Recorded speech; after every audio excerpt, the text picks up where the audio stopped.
বাংলাদেশের পক্ষে দাঁড়ালে নিষেধাজ্ঞাসহ কঠিন শাস্তি পেতে পারে পাকিস্তান।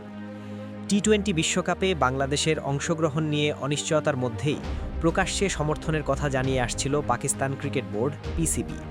শনিবার বাংলাদেশকে বাদ দিয়ে স্কটল্যান্ডকে বিশ্বকাপে অন্তর্ভুক্ত করার ঘোষণা দেয় আইসিসি। এর প্রতিবাদে বিশ্বকাপ বয়কটের ইঙ্গিত দেয় পিসিবি। এই অবস্থায় পাকিস্তানের সম্ভাব্য বয়কট নিয়ে ক্ষুব্ধ হয়েছে বিশ্ব ক্রিকেটের নিয়ন্ত্রক সংস্থা। এক প্রতিবেদনে ভারতীয় সংবাদ মাধ্যম দ্য ইন্ডিয়ান এক্সপ্রেস জানিয়েছে, বিশ্বকাপ বয়কট করলে পাকিস্তানের ওপর নিষেধাজ্ঞাসহ কঠোর শাস্তি আরোপ করা হতে পারে।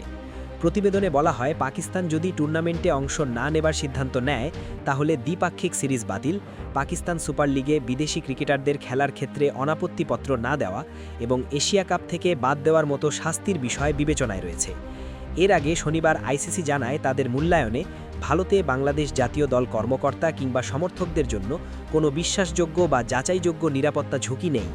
এই মূল্যায়নের ভিত্তিতেই টুর্নামেন্টের প্রকাশিত সূচি পরিবর্তন করা সমীচীন নয় বলে সিদ্ধান্ত নেয় আইসিসি।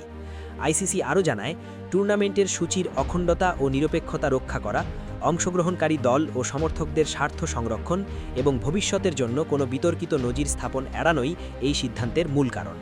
আইসিসির ঘোষণার পর পিসিবির সভাপতি মহসিন নাকভি বলেন, বাংলাদেশের সঙ্গে অন্যায় করা হয়েছে। আইসিসির বোর্ড সভাতেও আমি একই কথা বলেছি। একটি দেশের জন্য এক নিয়ম আরেক দেশের জন্য ভিন্ন নিয়ম হতে পারে না। বাংলাদেশের মতো একটি গুরুত্বপূর্ণ ক্রিকেট খেলুড়ে দেশের সঙ্গে এই আচরণ গ্রহণযোগ্য নয়। বিশ্বকাপ বয়কট প্রসঙ্গে তিনি আরও বলেন, পাকিস্তান সরকার আমাদের যে নির্দেশনা দেবে আমরা সেটাই অনুসরণ করব। প্রধানমন্ত্রী দেশে ফিরলে চূড়ান্ত সিদ্ধান্ত জানানো হবে। আমাদের কাছে সব ধরনের প্রস্তুতি রয়েছে।